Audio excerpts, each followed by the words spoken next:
Welcome back to Shemsuniverse. So today guys, we're going to discuss Venus in all 12 of the houses for astrology. So this is a more of a shorter topic just because Venus has everything to do with beauty, harmony, attraction.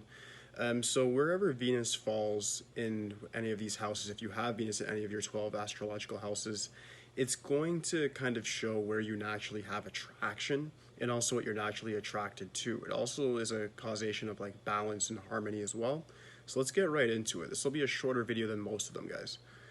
So for the first house, this, as we know, is your ascendant, has everything to do with your self-image. If you have Venus there, that would simply mean that you yourself are a very attractive person, physically, personality-wise. People see you. When you enter a room, you're felt. You have a very strong self-image no matter what your ascendant sign is, and people recognize you right away for who you are. So it's a very, very good place to have Venus, just because it gives you that sort of presence that people are always looking for, that authenticity, and that sort of like electric personality that can charge a room. The only drawbacks with that is people may find you arrogant, a little bit overbearing. So just make sure if you are like that, just tone it down a little bit and you'll be just fine. For the second house, this makes you more attracted to like luxury goods, finances, just really looking rich and becoming rich. You also have a very special voice. It's the earthy sort of deep energy that you have when you have Venus in that house. It's very, very strong just because Taurus is already represented by Venus as well. So when you have Venus in the second house, it really does give you a very powerful voice that people view you as authoritative. And you also do seem to have command over your financial assets. So things like cars, houses are definitely in your ballpark. And the attraction from the universe can actually push it to you at a much faster pace than most people. All right. For the third one, we have the third house with Venus in it. This is really about having an attraction with communication. So people that have Venus in the third house tend to be very, very good at communicating and getting along with different social circles. They have a lot of friends and a lot of high level of popularity. Simply because they're able to adapt to different social circles, and the Venus quality added to it just makes them able to learn about people very quickly, but also be able to really make them feel at home and comfortable talking with them. So this is how you really build networks and connections. Also a very good one for economic success. Only drawback with that, make sure you don't be gossipy or superficial. If you're hanging with one person and you hang with their enemy, that can look kind of bad. So just make sure that even though you do have a high level of popularity, that you're not just glazing over people and just treating them like objects instead of human beings. For the fourth, this is very good as well. Venus is going to be good in all 12 of the houses for the most part, guys, just because it is a very positive planet, very forceful, and it forces attraction wherever it goes. So for the fourth house, what we have is a good home life. Venus will add an extra sort of sensory perception to your home life, meaning it would be quite beautiful. Either you have a very beautiful parent, or you're going to learn about partnerships through your parents or somebody else that you look at in that guardianship sort of perspective. And this gives you the ability to really bring a lot to a relationship, and people view you as somebody who's built for long-term relationships and somebody that they can definitely trust with all of their emotional baggage. Be sure not to be overly whelmed with people's sort of emotional baggage that they can bring to the table. Make sure you're able to actually handle that. That would depend a lot on your rest of your natal chart, but it really does make you build that bridge of trust between people very, very quickly. So it's good for sincerity and emotional connections. For the fifth house, this makes you famous because it is the house of Leo.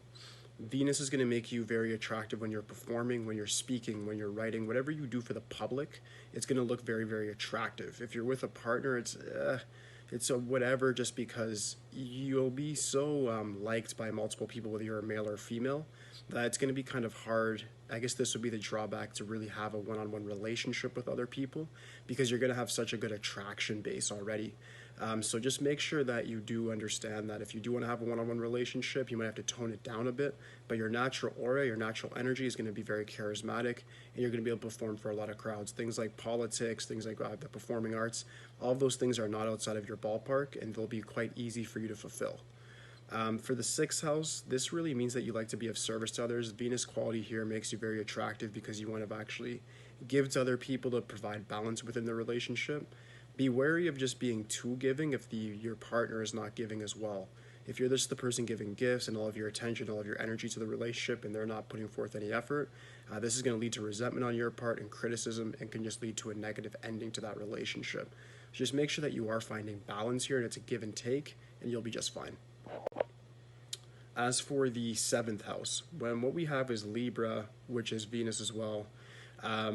When we have Venus in the 7th house, this is good for one-on-one relationships. However, watch out for imbalance, just like with the Virgo house, the 6th house, because you might be somebody who's so just professed within your relationship and understanding how it works, the mechanics behind it, and making sure that you're giving your all to it, whereas your partner might not be giving anything to it. So what you want to do is just ensure that you are doing the right things by providing value, but also ensuring that your partner is providing value as well.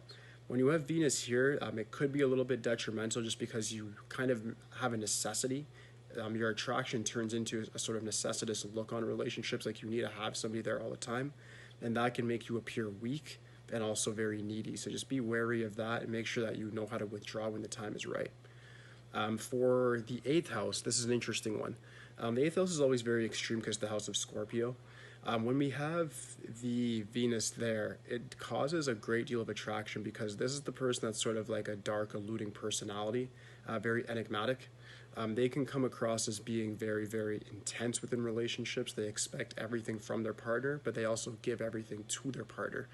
This tends to be very, very good just because these extreme personalities are very polarizing, and they tend to attract the opposite sex in a very strong way. So if you're a female, you'll have very extra feminine qualities that make you very, very attractive. If you're a male, you'll be very, very masculine, and those masculine qualities will just like kind of seep through you and attract a lot of women to you, and vice versa. With women, it'll attract a lot of men to you as well. Only drawback is that a lot of people don't have your polarizing, intense personality. So if they're not able to meet up to the expectations that you have, just take time with them, accept them for who they are, and make sure that you're not judging them too harshly. Okay? For the Venus in the 9th house, what we have is people that want to definitely explore, travel abroad, really learn about different sets of people. It makes you attractive when it comes to just being sort of a different person with a different perspective. You bring a sort of an intellectual bent to the relationship because you have such different ideologies than most people. You're a very worldly person. Venus will make you have those qualities naturally, whether you've been around the world or not. So what you want to do is just ensure that you understand everybody's intellectual capacity is not the same. I don't mean to say some people are dumb or some people are smart. What I mean by that is everybody's smarts intellectualism is in different areas of life. Some people are emotionally smart, some people are mathematically, scientifically smart, some people are good with literature, some people are good with social dynamics. So what you want to do is just ensure that you are giving what you have to the relationship, but don't judge too critically if somebody else isn't really meeting your expectations on that intellectual tangent. Understand that they're probably bringing something else in a different angle to the relationship, and just make sure you're able to appreciate them for what they're giving.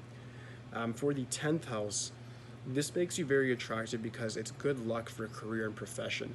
It means that if you have Venus in the 10th, you're going to have a very attractive career, a career that's kind of prestigious, gives you a bit of authority, whether you're a male or female, that makes you sort of able to have a commanding presence because you offer the life to somebody that they probably always dreamed of, and it just makes you somebody who's very high in your hierarchy, whether you're in a company, entrepreneurship, politics, business, whatever it is, you're going to be very, very powerful and viewed as having a very prestigious position.